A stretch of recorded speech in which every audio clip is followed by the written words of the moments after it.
Жылқы түрлері және оның емдік қасиеттері бөлімі этномәдениет орындарының 24-ші лингвистикалық мектеп гимназиясының 4-ші Б класс оқушылары Талғат Қожықожа және Қуандық Қайыру, жетекшісі Қожабаева Айнұр Жайлаубайқызы. Бұл тақырып осы уақытқа дейін зерттеліп жүрген тақырып. Біз қазақ жігіттерінің білуі тиіс жылқының емдік қасиеттері туралы және оның өсіп-өнуі жайлы сіздерге көбірек айтқымыз келді. Қазақ халқының айрықша құдіретті тұрған жануардың бірінде бірге жылқы. Оны ең алғаш қолға үйреткен де қазақ. Жеті қазынамыздың біріне балыққан жануар жұрт біле бермейтін қасиеттеріне үңіліп, жылқы етінің құрамын, сүтінің құрамын зерттейміз. Жылқы төрт түліктің бірі. Жылқы иесі қамбар ата. Қазақ халқында жылқыны құрметтеп, қасиеттеп жоғары бағалаған. Жылқы туралы аңыз-әңгімелер, шығармалар, өлең жырлары өте көп. Жылқы сымбатты жануар. Жылқының баласы сүйкімді әрі жүйрік болып келеді. Жылқының түрлері: жабы, желкіш, жүрдек, берік, сайгүлік, аяңшыл, жорға. Жылқының өсіп-өнуі. Құлын жабағы тай деп атайды. Жылқының емдік қасиеттері. Ғалымдар жылқының етінің қасиетін 17 түрлі ауруға ем болатынын дәлелдеген. Мәселен, жылқының жүрегін жеу адамның қызметі жақсарады. Сол сияқты жылқының етін жеу адамның бүйрегі жақсарып, буындары сырқырамаға өте пайдалы. Ғалымдардың пікірлеріне сүйенер болсақ, жылқы туберкулез ауруына бірден-бір шипа. Ертеректе 1808 жылы Самара қаласында шипажай ашылған.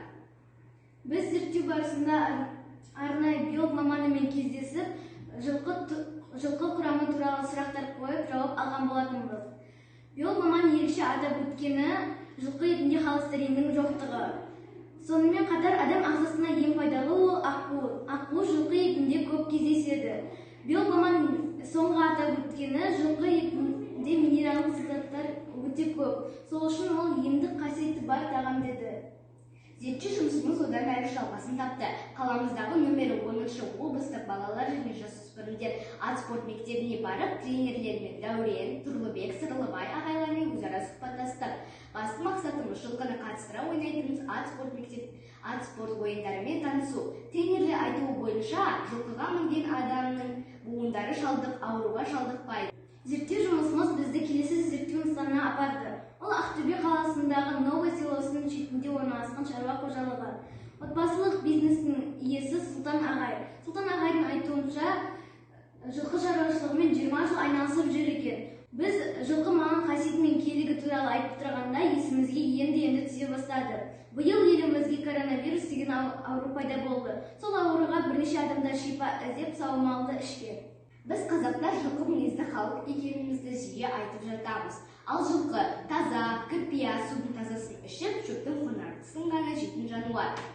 Жылқы еркіндік сүйетін бостандық символы. Сөзімнің соңы мына сөзбен аяқтағым келеді. Жылқы жесең тамақ, ішсең сусын, мінсең көлік.